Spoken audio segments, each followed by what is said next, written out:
Di antara perkara yang perlu kita perhatikan dari anggota tubuh kita adalah lisan kita. Lisan ini anggota yang tak bertulang tapi bahayanya minta ampun. Makanya disebutkan dalam hadis riwayat Tirmidzi, Abu Daud dan yang lainnya, setiap pagi harinya kata Rasulullah, a'dha'ul insan tukaffirul lisan. Anggota tubuh manusia itu akan menyalahkan lisan dan berkata kepada lisan, kepada lidah, ya, ittaqillah, bertakwalah kamu hai lisan. Istaqamta istaqamna, sebab kalau kamu lurus kami lurus. Wa ini wajadta iwajajna, dan kalau kamu bengkok kami pun akan bengkok. Di sini Rasulullah SAW mengatakan bahwa anggota tubuh kita itu akan berkata kepada lisan, ya, bertakwalah kamu kepada Allah, sebab kalau kami lurus, ya kamu lurus, kami pun akan lurus. Itu menunjukkan betapa ya sangat penting dan urgennya masalah lisan ini. Bahkan dalam riwayat At-Tirmidzi, ketika Mu'adz bin Jabal bertanya kepada Rasulullah tentang amal apa yang bisa memasukkan ke surga dan menjauhkan dari api neraka, Rasulullah SAW mengatakan, hendaklah kamu beribadah kepada Allah, jauhi kesyirikan, mendirikan sholat, membayar zakat, berpuasa Ramadan, dan berhaji ke Baitullah. Kemudian Rasulullah bersabda, maukah aku tunjukkan kepada engkau hai Mu'adz tentang pintu-pintu kebaikan? Mau ya Rasulullah. Kata Rasulullah SAW, yaitu sedekah. Sedekah itu bisa mematikan, memadamkan dosa. Kemudian sholat malam, kemudian puasa. Kemudian Rasulullah bersabda lagi, maukah aku beritahukan kepada engkau hai Mu'adz tentang kepala segala urusan, tiangnya, ya, dan puncak urusannya? Mau ya Rasulullah. Kata Mu'adz bin Jabal, kata Rasulullah SAW, kepala segala urusan adalah Islam, ra'sul amri al-Islam, al-amuduhu as-salat, tiangnya itu salat, dan zirwatu sanamihi, dan puncak yang paling tinggi adalah berjihad di jalan Allah. Kemudian setelah Rasulullah menyebutkan itu semuanya, Rasulullah bersabda kepada Mu'adz, maukah ala ukhbiruka bimilaki dzalika kulli? Maukah aku tunjukkan kepada engkau kunci semua itu? Setelah Rasulullah menyebutkan tentang amalan yang bisa memasukkan ke surga, setelah menyebutkan tentang pintu-pintu amal, setelah menyebutkan tentang ya, kepala urusan, demikian pula tiangnya, demikian pula ya, yang paling tinggi dan puncaknya. Kemudian Rasulullah menutup pembicaraannya dengan Mu'adz, maukah aku tunjukkan kepada engkau kunci semua itu? Kemudian Mu'adz berkata, mau ya Rasulullah.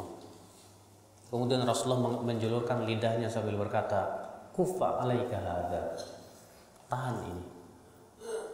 Pokoknya lisan itu kunci semua itu. Kemudian Mu'adz mengatakan, wa inna la mu'akhaduna bima natakallamu bih. Apakah kami hai Rasulullah akan disiksa oleh Allah disebabkan ucapan-ucapan kita? Kata Rasulullah, sakilat ka ummuk, kamu ini bagaimana ya Mu'adz?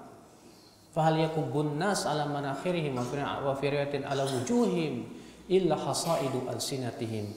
Berapa banyak manusia diseret di atas tengkuk-tengkuk mereka, dalam satu riwayat di atas wajah-wajah mereka disebabkan oleh lidah-lidah mereka. Lisan sangat berbahaya sekali. Dan dalam riwayat Imam Ahmad, Rasulullah SAW bisa ditanya, ya, ma aktsara ma yudkhiluna an-nas an-nar. Ya Rasulullah, apa sih yang banyak memasukkan manusia ke dalam api neraka? Kata Rasulullah SAW, al-lisan wal farj, lidah dan kemaluan. Inilah dua perkara yang banyak memasukkan manusia ke dalam api neraka. Betapa pentingnya kalau gitu Pak, masalah lisan, masalah lidah ini penting sekali untuk kita perhatikan ya akhwat Islam, azakallah. Makanya kata Murrah bin Muawiyah, kana afdalahum inda salaf aslamuhum qalban wa lisanan. Dahulu para sahabat memandang bahwa orang yang paling utama itu siapa sih? Orang yang paling hebat itu siapa sih? Aslamuhum qalban wa lisanan, yaitu yang paling selamat hati dan lisannya. Maka itulah orang yang paling mulia di hadapan mereka. Akhwan Islam, azakumullah. Lalu apa bahaya-bahaya lisan yang ditimbulkan oleh lisan? Banyak sekali. Yang paling besar, berkata tanpa ilmu. Berkata tanpa ilmu itu, Pak, ya, Allah menganggap itu sebagai tonggak kesesatan. Tonggak kesesatan itu berkata tanpa ilmu. Allah berfirman dalam surat Al-A'raf ayat 33. Ya. Qul innama harrama rabbiyal fawahisha ma dhahara minha wa ma batana wal ithma wal baghya bighairil haqq wa an tusyriku billahi ma lam yunazzil bihi sultana wa an taqulu 'ala Allahi ma la ta'lamun. Katakan, sesungguhnya yang diharamkan oleh Rabbku, apa itu? Fahisyah, yang tampak maupun yang tersembunyi. Kemudian apa? Dan dosa. Kemudian apa? Dan berbuat zalim di muka bumi dengan tanpa hak. Kemudian apa? Dan kamu mempersekutukan Allah dengan apa yang Allah tidak turunkan padanya ilmunya. Lihat, kata Al-Imam Ibnu Qayyim, di sini Allah Subhanahu wa taala memulai dari yang kecil dulu. Yang pertama apa tadi? Fahisyah. Fahisyah itu berupa ucapan yang tidak baik. Ya. Ucapan-ucapan yang kotor lah gitu. Ataupun pikiran-pikiran yang kotor. Kemudian dosa. Kemudian apa lagi? Berbuat zalim di muka bumi dengan tanpa hak. Kemudian apa lagi? Berbuat syirik. Ada tidak dosa yang lebih besar dari syirik? Adakah dosa yang lebih besar dari syirik? Tidak ada. Tapi Allah Subhanahu wa taala dalam ayat itu tidak menutup sampai syirik.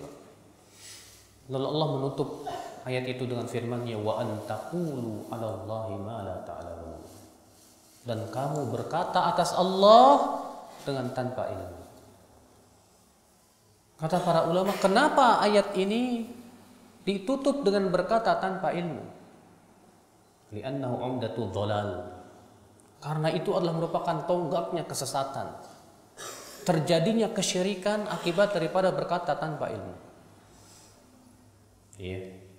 Adanya orang-orang yang menyembah kuburan, adanya orang-orang yang bertawakal kepada jimat-jimat dan yang lainnya, akibat daripada apa? Berkata tanpa ilmu. Adanya perbuatan zalim di muka bumi, akibat berkata tanpa ilmu. Adanya perbuatan dosa-dosa yang banyak, akibat berkata tanpa ilmu. Maka dari itulah ya akhi, berkata tanpa ilmu itu bahaya sekali ya. Ya, berkata tentang masalah agama ini.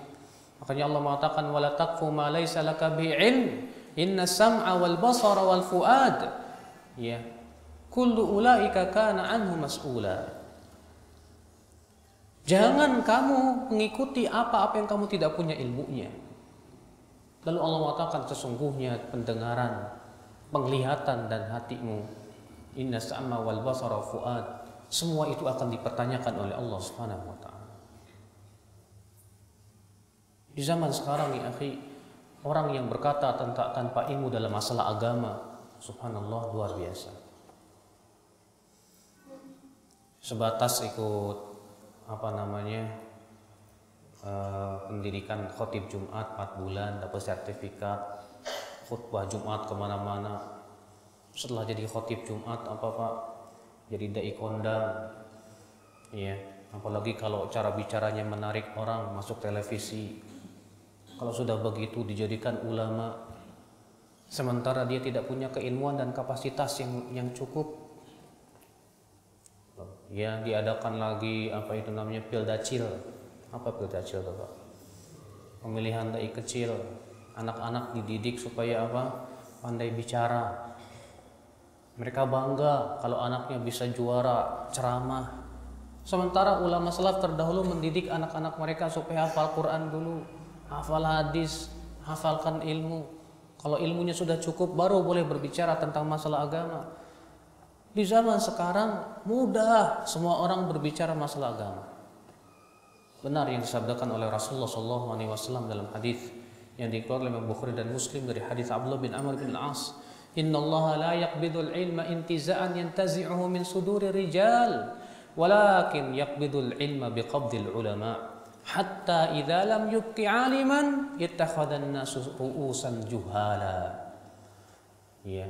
Fasu'ilu fa'aftau bighairi ilmin fadhallu adallu. Allah tidak akan mencabut ilmu ini dengan sekali cabut dari dada ulama, tidak. Akan tetapi Allah mencabut ilmu ini, kata Rasulullah, dengan diwafatkannya para ulama. Sehingga ketika Allah tidak menyisakan lagi para ulama, orang-orang akan mengambil pemimpin-pemimpin agama yang bodoh. Lalu mereka dimintai fatwanya.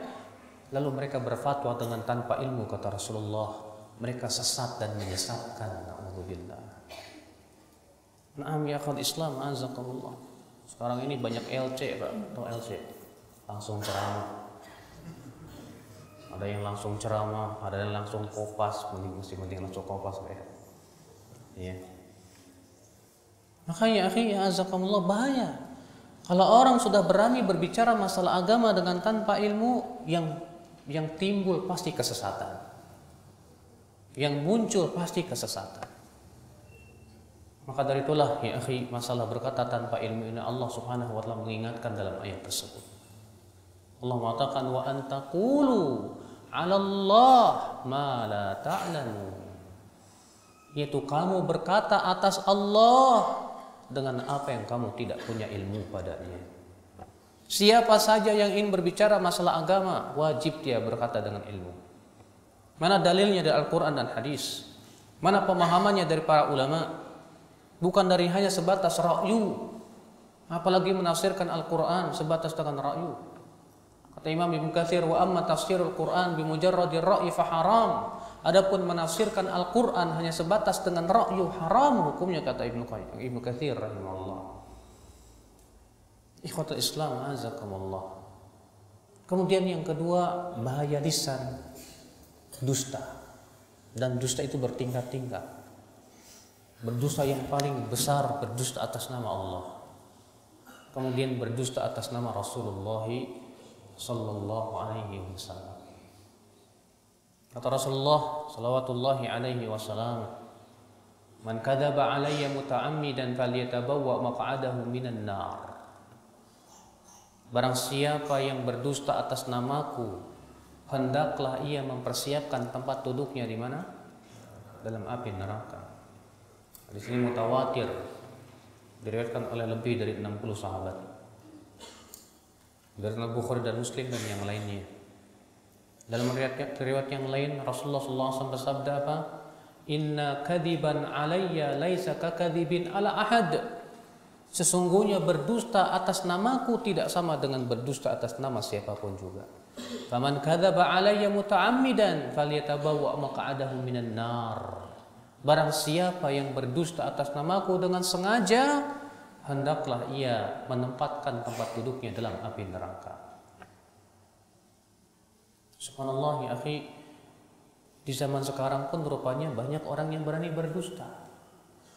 Lihat saja Pak ya, yang namanya hadis-hadis palsu itu berseliweran. Ya, di bulan Rajab disebutkan tentang keutamaan puasa pertama, kedua, ketiga, keempat, kelima, keenam. Padahal kata Ibnu Hajar hadisnya palsu. Nanti ini bulan Ramadan mau masuk pasti bakalan berseliweran tuh hadis tentang itu tuh apa? Yang tentang malaikat Jibril mengatakan apa? Amin, hai Rasul, wahai Muhammad katakan amin.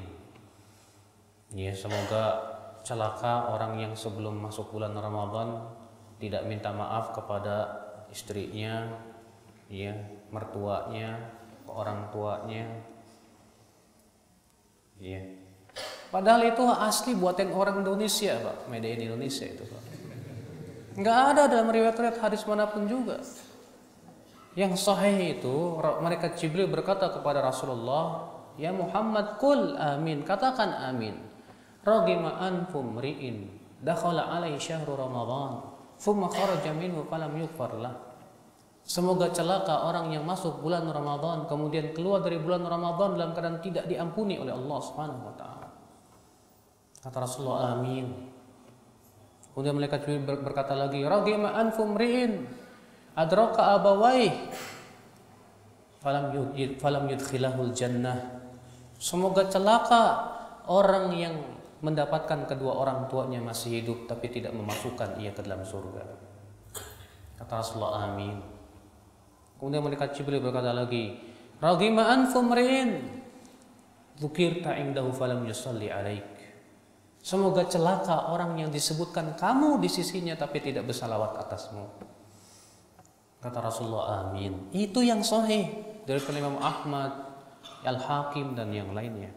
Tapi kemudian awalnya diambil, ditambahin sendiri. Akhirnya orang-orang punya keyakinan apa? Oh, berarti sebelum bulan Ramadan disyariatkan maaf-maafan. Padahal kata para ulama yang namanya minta maaf itu kalau kita punya kesalahan sama orang baru minta maaf. Kapanpun juga, dimanapun juga. Tapi itulah Pak, ya, hadis palsu berseliweran. Ikhwatul Islam, azakumullah. Yang lebih lucu lagi di situ ditambahin Rasulullah bersabda, siapa yang mengingatkan manusia tentang ya ini maka ia akan diberikan pahala sekian-sekian. Masya Allah. Mudah orang berdusta atas nama Rasul sallallahu alaihi wasallam. Tidak takut dia kepada Allah. Dan di sana ada beberapa bentuk dusta atas nama Rasulullah yang disebutkan oleh para ulama seperti Al-Imam Ibnu Hibban dalam kitab Al-Majruhin. Yaitu kata beliau, orang yang ragu apakah hadis ini sahih atau tidak, lalu ia sampaikan kepada manusia tanpa memeriksanya, maka ia masuk dalam orang yang berdusta. Lalu beliau berdalil dengan sebuah riwayat hadis Nabi SAW di mana Rasulullah SAW sabda, "Man haddatha anni bihaditsin yura annahu kadhibun fahuwa ahadul kadhibain." Siapa yang menyampaikan dariku suatu hadis yang masih diragukan, dipandang itu adalah dusta, maka ia termasuk dari salah satu dari orang yang berdusta, dari dua orang yang berdusta. Al-Imam Ibnu Hibban ya membawakan bab terhadap hadis ini apa? Bab ya, man syakka fi riwayatihi. Bab orang yang ragu dalam periwayatannya. Ahwa minas sahih am minas saqim. Apakah ini termasuk sahih atau tidak? Tapi ia sampaikan juga, maka ia termasuk daripada salah satu dari dua orang yang berdusta. Siapa itu yang dua orang berdusta? Yang pertama yang membuatnya, yang kedua yang menyebarnya. Iya, itu salah satu dari dua orang yang berdusta. Maka jangan sampai akhi azakumullah kita termasuk orang-orang yang termasuk salah satu dari orang yang berdusta, naudzubillah. Yang kedua, kata Imam Nawawi rahimahullah, yang termasuk bentuk dusta itu apa? Yaitu meriwayatkan hadis yang jelas-jelas lemah lalu kita nisbatkan kepada Rasulullah secara pasti. Ya, dengan mengatakan Rasulullah sallallahu alaihi wasallam bersabda. Kata Imam Nawawi, itu termasuk dusta. Kenapa? Karena di dalam meriwayatkan hadis lemah itu ada adabnya, kata Imam Nawawi. Bagaimana adabnya? Kalau kita tahu itu hadis lemah, kita katakan ruwiya an Rasulillah, diriwayatkan dari Rasulullah. Atau dzukira an Rasulillah, disebutkan dari Rasulullah. Begitu adabnya membawakan hadis lemah. Adapun kemudian dia mengatakan dengan pasti Rasulullah SAW bersabda, maka kata Imam Nawawi ini termasuk dusta. Nah, ya akhal Islam, azakumullah. Ya, berdusta atas nama Rasulullah SAW berat, Pak. Hati-hati. Kewajiban antum, ya, ketika antum mendapatkan share di WhatsApp atau di BBM tentang hadis, walaupun isinya bagus, tanyakan dulu kepada ahlinya. Afwan Ustadz, ini hadis sahih apa enggak? Iya. Maaf Pak, di zaman sekarang ini banyak orang yang berdustanya pintar juga Pak. Setelah dia membuat hadis palsu, disebutkan di bawahnya HR Bukhari dan Muslim. Nggak tahu itu Pak Bukhari orang mana itu. Muslimnya orang mana nggak tahu. Dicari-cari dalam Sahih Bukhari nggak ada Pak. Bener, saya sering soalnya mendapatkan hal seperti itu. Ya, disebutkan HR Muslim, nggak ada dalam Sahih Muslim. Saya pernah baca di internet tentang dialog iblis dengan Allah, panjang begitu. Di akhirnya HR Muslim. Saya cuma bingung, ini Muslim orang mana? Masya Allah, berani sekali. Coba mungkin kalau orang awam melihat HR Bukhari dan Muslim, wah sahih nih, sahih, langsung sebar, padahal itu dusta. Berdusta atas Imam Bukhari dan Muslim. Ini berbahaya ya akhwat Islam, ma'azakumullah. Ya, pekerjaan lisan. Bahkan saya merasa heran sekali ya, seorang khotib, dia ceramah di mana-mana, dia menjadikan perkataan Ibnu Khaldun sebagai sabda Rasulullah SAW. Waktu itu dia khotib, kemudian dia di hari raya Idul Fitr, ya, dia mengatakan Rasulullah SAW bersabda, al-insanu madaniyun bit-taba'. Manusia itu makhluk sosial, katanya. Saya terkejut, subhanallah. Itu kan perkataan Ibnu Khaldun dalam kitab Muqaddimahnya. Ya, setelah selesai turun saya tanya, Ustaz, itu hadis riwayat siapa? Diem. Maaf Ustaz, itu bukan perkataan Rasulullah Ustaz. Itu perkataan Ibnu Khaldun dalam kitab Muqaddimahnya. Iya, karena saya wajahnya baby face, dicuekin. Siapa kamu? Mungkin kalau saya pakai sorban kali baru dihormatin kali.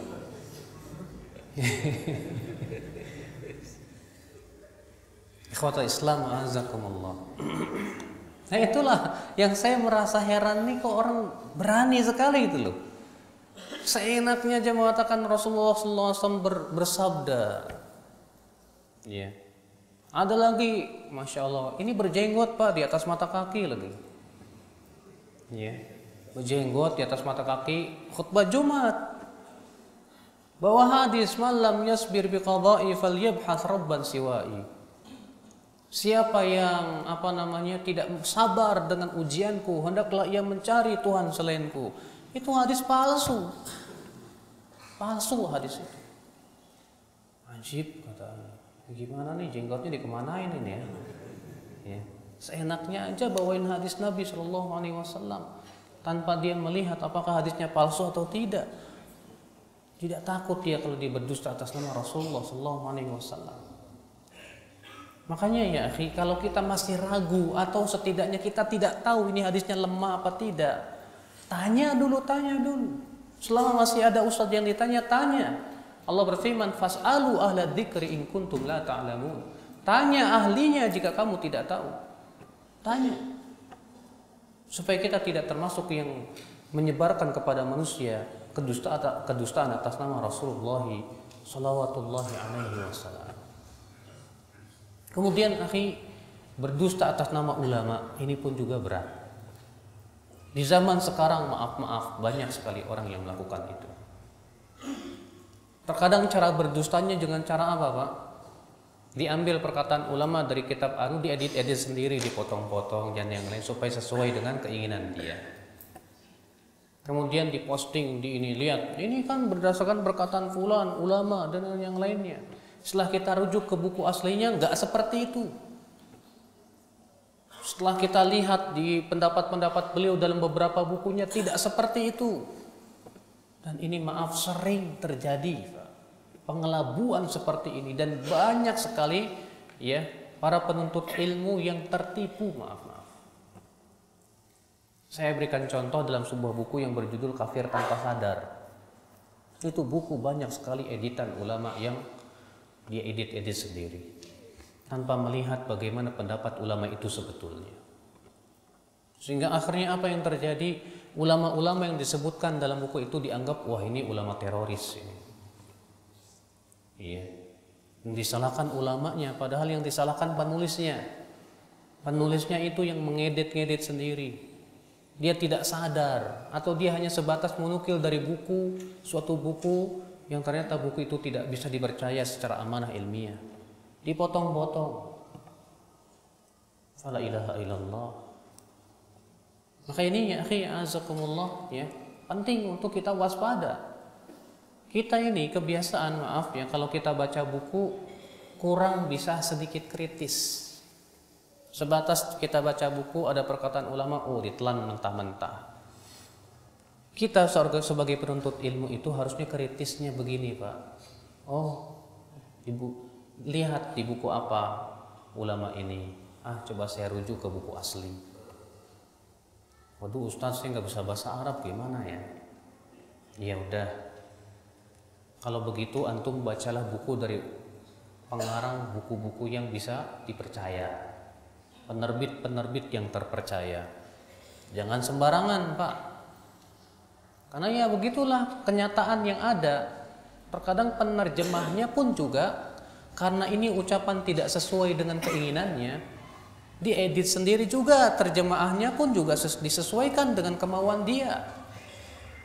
Lalu kemudian antum ketika membacanya, antum akan menganggap, oh ini perkataan ulama fulan. Setelah dirujuk ke buku aslinya, tidak seperti itu pemahamannya. Dan itu maaf Pak, banyak sekali. Banyak sekali. Maka ya akhi azakumullah, ya berdusta atas nama para ulama pun juga berbahaya. Berbahaya. Kemudian di antara bahaya lisan itu ghibah. Ghibah. Apa itu ghibah? Siapa yang tahu ghibah? Apa itu ghibah? Dzikruka akhaka bima yakrah. Ghibah itu artinya menyebut kejelekan saudaramu di belakang dia. Itu namanya ghibah. Para ulama berbeda pendapat, apakah ghibah itu termasuk dosa besar atau dosa kecil? Al-Imam Adz-Dzahabi menganggap itu termasuk dosa besar, dan sebagian ulama menganggap itu dosa kecil. Wallahu a'lam, yang rajih bahwa itu bukan dosa kecil, tapi itu termasuk dosa besar ya akhwat Islam azakumullah. Allah Subhanahu wa taala di dalam Al-Qur'an dalam surat Al-Hujurat berfirman, "Wala yaktab ba'dukum ba'dha," dan janganlah sebagian kalian menggibah saudaranya yang lain. "Ayuhibbu ahadukum ay ya'kula lahma akhihi maitan fakarihtumu?" Apakah kamu suka untuk memakan bangkai saudaranya sendiri? Tentu kamu tidak suka itu. Itu menunjukkan akhi azakumullah, menggibah orang itu sama dengan memakan bangkai saudaranya sendiri. Akhi azakumullah, coba dengarkan bagaimana besarnya masalah ghibah. Di antaranya hadis yang dikeluarkan Imam Al-Hakim dalam Mustadraknya, bahwa pernah ada dua orang sahabat dalam sebuah perjalanan dilayani oleh seorang laki-laki. Kemudian di suatu pagi dua sahabat ini bertanya, mana pelayan kita? Yang satu berkata, itu orang tidurnya kayak di rumah aja, kebluk. Dibangunkan, setelah itu disuruh pergi ke Rasulullah, idhab ila Rasulillah, ya, dan ucapkan salam untuk Rasulullah dan bilang bahwa kami minta lauk untuk makan pagi ini, makan daging. Kemudian orang ini pun pergilah ke Rasulullah dan mengatakan, hai Rasulullah, fulan dan fulan meminta untuk makan pagi ini. Kata Rasulullah, bala qad i'tadama. Keduanya sudah makan daging. Lalu orang ini pun pergilah ke dua orang ini dan berkata, Rasulullah mengatakan kalian sudah makan daging. Kemudian dua sahabat ini bingung, dari mana makan daging? Akhirnya mereka langsung datang ke Rasulullah SAW. Hai Rasulullah, dari mana kami dapat makan daging? Kata Rasulullah, bukankah salah seorang dari kalian berkata tentang pelayannya, itu dia tidurnya seperti tidur di rumah, kebluk. Sungguh aku melihat sisa-sisa daging itu ada pada gigi kalian, kata Rasulullah. Hanya karena ngomongin orang kebluk.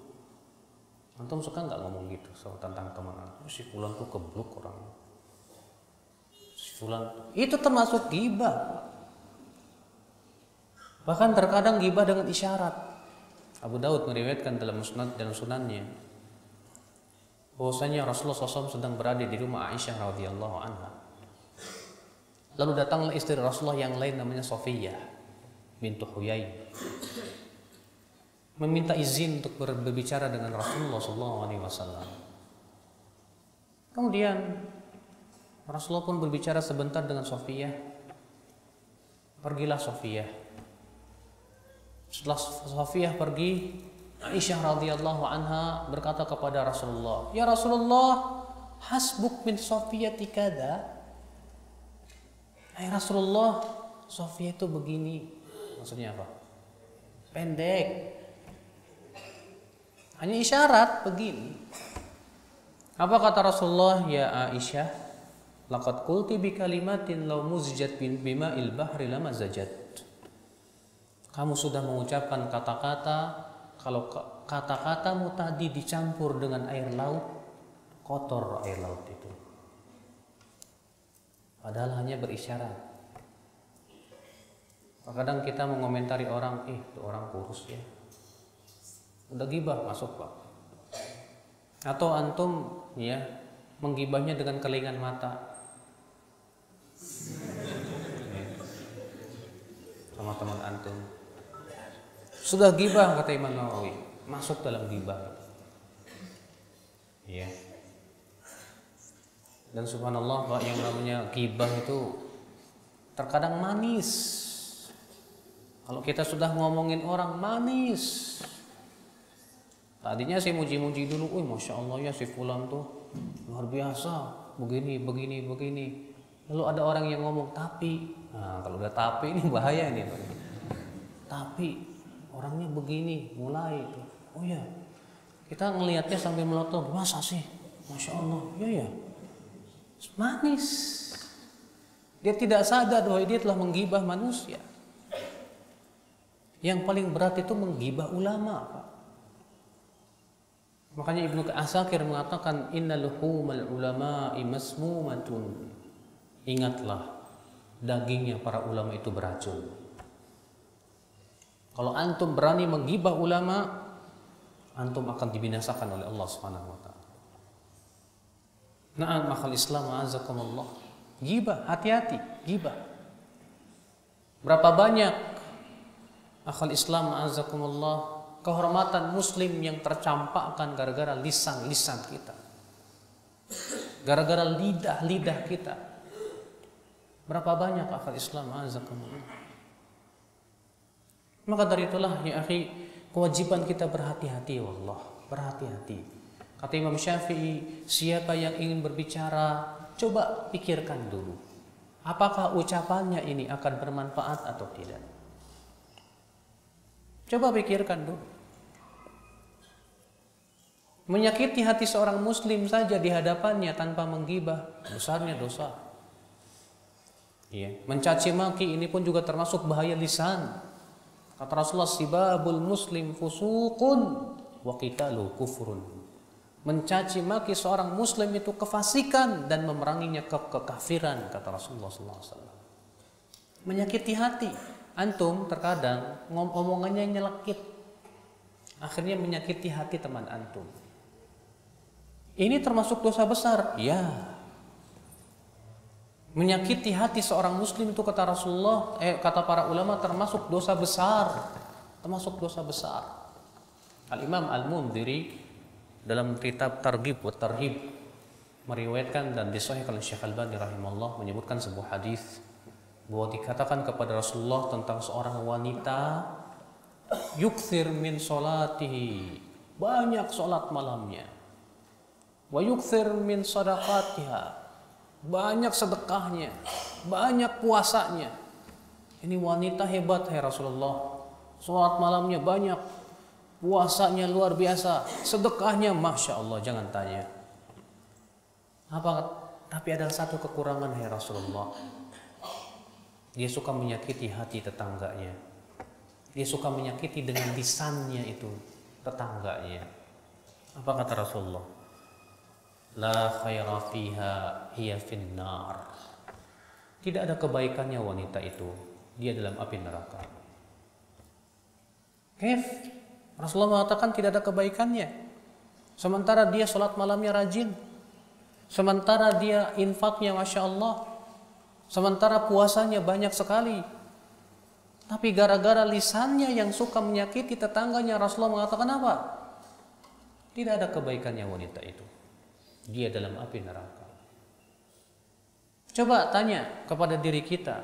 Kita kalau ngomong ke orang suka nyakitin hati gak? Pernahkah kita menyakiti tetangga kita? Pernahkah kita menyakiti hati seorang muslim ketika kita berbicara? Jangankan menyakiti hati seorang muslim, akhi. Ya, membuat dia terkejut saja juga dilarang oleh Rasulullah. Dahulu ada seorang sahabat yang ngerjain sahabat lain yang sedang tidur. Ya, diambilnya barangnya. Sehingga ketika bangun bingung dia, mana baru barang saya, ketakutan.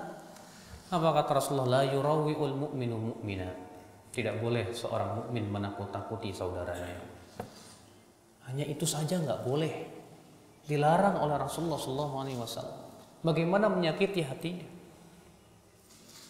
Maka dari itu ya akhi a'azakumullah, ini berbahaya ya. Di antara bahaya lisan apalagi menyebar isu. Ya. Menyebar isu. Berita, semua berita yang masuk ke telinga disebarin sama dia. Padahal kata Rasulullah SAW dalam riwayat Muslim dalam muqaddimah sahihnya, kafa bil mar'i ithman, dalam suatu riwayat kafa bil mar'i kadiban an yuhadditsa bi kulli ma sami'. Cukuplah bagi seseorang dusta, dalam satu riwayat cukuplah bagi seseorang dosa dia menyampaikan semua yang dia dengar. Dan maaf Pak, yang melakukan perbuatan ini bukan hanya orang awam, para penuntut ilmu pun juga begitu. Buktinya sembarang share aja. Mungkin lisannya diam, tapi ininya dia nggak mau diam nih Pak. Ya, ketika dia dapat berita di mana itu, di WhatsApp, wah bahaya nih, wah panas hatinya, langsung share. Apakah dengan cara men-share itu kira-kira akan bisa menyelesaikan permasalahan? Yang pertama. Yang kedua, apa dia sudah tabayun? Apa dia sudah mencek betul tidak itu berita? Kenapa langsung share aja? Apa dia tidak takut dengan Allah menyebutkan tentang sifat orang munafik itu. Wa idza ja'ahum amrun minal amni awil khaufi ada'u bih walau radduhu ila rasul wa ila ulil amri minhum la'alimahu alladhina yastanbitunahu minhum. Apabila datang kepada mereka berita yang berhubungan dengan rasa aman dan rasa takut, langsung mereka sebarkan. Kalaulah mereka kembalikan dulu kepada rasul dan ulil amri, itu para ulama, tentu mereka akan tahu orang-orang yang beristimbat itu apakah itu berita layak untuk disebarkan atau tidak. Kalau kita tidak begitu, sebatas yang semata-mata menurut kita, wah ini harus di-share. Kenapa nggak tanya dulu ulama? Ini berita berhak nggak untuk di-share? Tapi perasaan kita sudah menggebu-gebu duluan. Bahkan walaupun itu masalah ilmu, belum tentu kita share manfaat dan maslahat. Karena kata para ulama, tidak setiap ilmu bisa kita sampaikan kepada setiap orang, belum tentu. Belum tentu manfaat buat orang lain. Hati-hati akhwal Islam. Ya. Kalau Mu'adz bin Jabal saja mau menyampaikan tentang sebuah hadis yang agung, waktu itu Rasulullah berkata kepada Mu'adz, "Hai Mu'adz, tahukah kamu apa hak Allah atas hambanya dan apa hak hamba atas Allah?" Apa itu hai Rasulullah? Kata Rasulullah SAW, "Haqqullahi 'alal ibad an ya'buduh wa la yusyriku bihi syai'a." Wa haqqul ibadi Allah alla yu'adzib man la yusyrik bihi syai'a. Hak Allah atas hambanya, hendaklah mereka beribadah kepada Allah saja dan tidak mempersekutukan Allah sedikit pun juga. Dan hak hamba atas Allah, Allah tidak akan mengadab orang yang tidak mempersekutukan Allah. Lalu apa kata Mu'adz bin Jabal? Apa kata Mu'adz? Ya Rasulullah, afala ubashiru bihin nas? Bolehkah aku memberikan kabar gembira manusia dengan berita ini? Ini ilmu. Tapi apa kata Rasulullah? La, jangan. Idzan yattakilu, khawatir mereka hanya mengandalkan itu saja. Antum yakin ketika antum dapat ilmu ini, ketika antum share, tidak akan menimbulkan fitnah? Kalau Mu'adz bin Jabal, orang yang paling faqih di kalangan sahabat, ketika ingin menyampaikan hadis ini kepada manusia, dilarang oleh Rasulullah. Antum siapa? Tidak sampai faqih sefaqih pada Mu'adz bin Jabal. Tapi kita ini merasa lebih faqih daripada Mu'adz bin Jabal. Tidak pernah kita bertanya, tidak pernah kita berpikir, apakah ini ilmu yang pantas untuk disampaikan atau tidak. Hatta itu masalah ilmu. Tapi ini Pak, kaidah-kaidah seperti ini hilang di zaman sekarang. Dengan adanya WhatsApp, BBM, dan yang lainnya. Main share saja, main sebarin saja. Tanpa dia bertanya-tanya dulu apakah itu akan memberikan dampak yang positif atau negatif. Iya kan? Betul nggak Pak? Hah? Betul nggak itu yang terjadi di teman-teman kita yang walaupun yang sudah ngaji, ya kan? Sahih ya akan Islam. Alangkah lebih baiknya kalau mereka disibukkan dengan ngapalin dulu, duduk, memperdalam ilmu, ya. Daripada kemudian dihabis waktunya di depan komputer ataupun ini dengan Facebooknya. Itu setiap Facebooknya dibacain satu-satu, Masya Allah. Iya. Padahal kalau ditanya antum kitab ulama yang sudah dibaca berapa? Nggak tahu.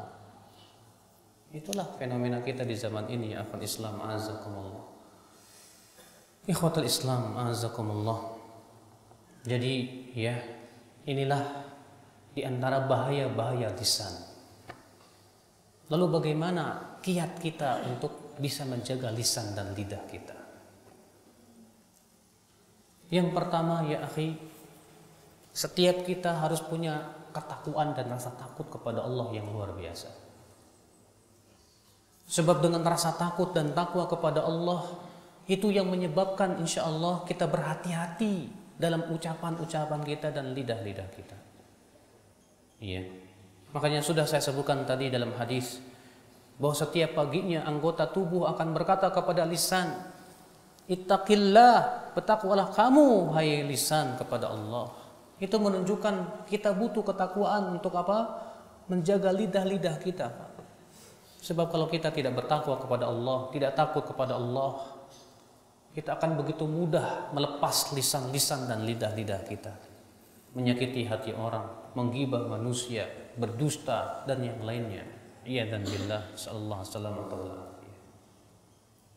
Kemudian yang kedua, agar kita bisa menjaga lisan kita, sebelum berucap pikirkan terlebih dahulu. Biasakan seperti itu. Yang dipikirkan yang pertama, apakah ucapan saya ini dosa atau tidak? Kalau yakin itu dosa, jangan diucapkan. Kalau itu bukan dosa atau masih ragu apakah ini dosa atau tidak, jangan diucapkan dulu. Sampai betul-betul yakin bahwa ini memang bukan dosa. Bahwa ini memang manfaat dan maslahat untuk manusia.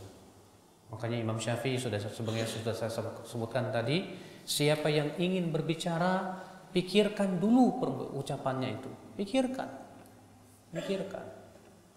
Walaupun cuma bercanda. Banyak orang bercanda, maaf ya, tapi dengan cara berdusta. Bercanda, berdusta. Caranya gimana? Bikin anekdot.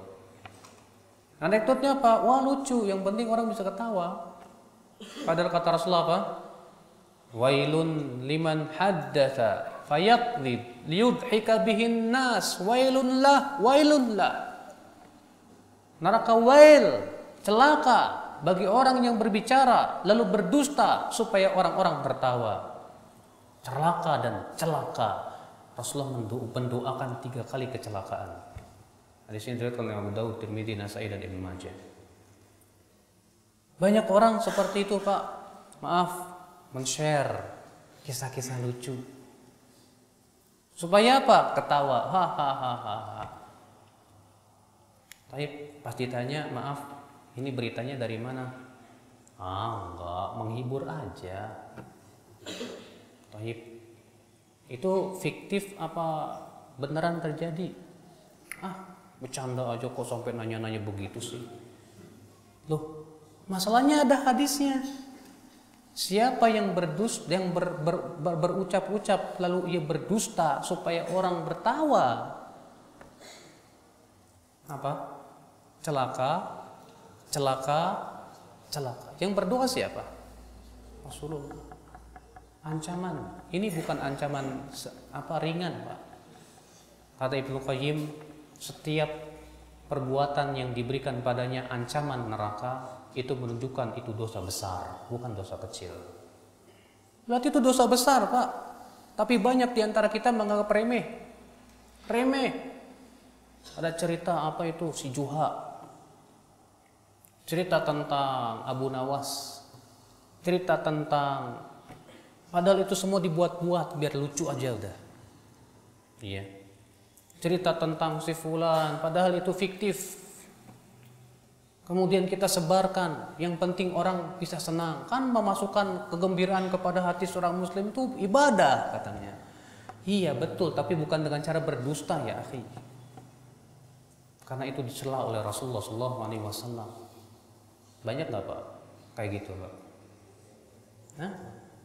Di WhatsApp, ya terkadang bercanda, ya yang penting kan ketawa aja, hiburan. La ilaha illallah. Maka dari itu ya akhi, coba sebelum kita men-share atau mengucapkan atau bercerita atau yang lainnya, tanya dulu, ini dosa apa enggak? Biasakan Pak, biasakan seperti itu. Dosa apa enggak ya? Kemudian yang ketiga, agar kita bisa menahan lisan-lisan kita dan lidah-lidah kita, akal Islam azakumullah. Iya. Yaitu kita harus punya ilmu supaya kita tidak berkata tanpa ilmu. Segala sesuatu itu harus didasarkan kepada ilmu. Sebelum kita berucap apapun juga, iya, maka hendaknya kita didasarkan kepada keilmuan. Walaupun kita hendak menyampaikan ilmu pun harus berdasarkan ilmu. Apakah ini termasuk ilmu yang sudah layak untuk disebarkan atau tidak layak? Ikhwata Islam azakumullah, semoga yang saya sampaikan pada pagi hari ini bermanfaat.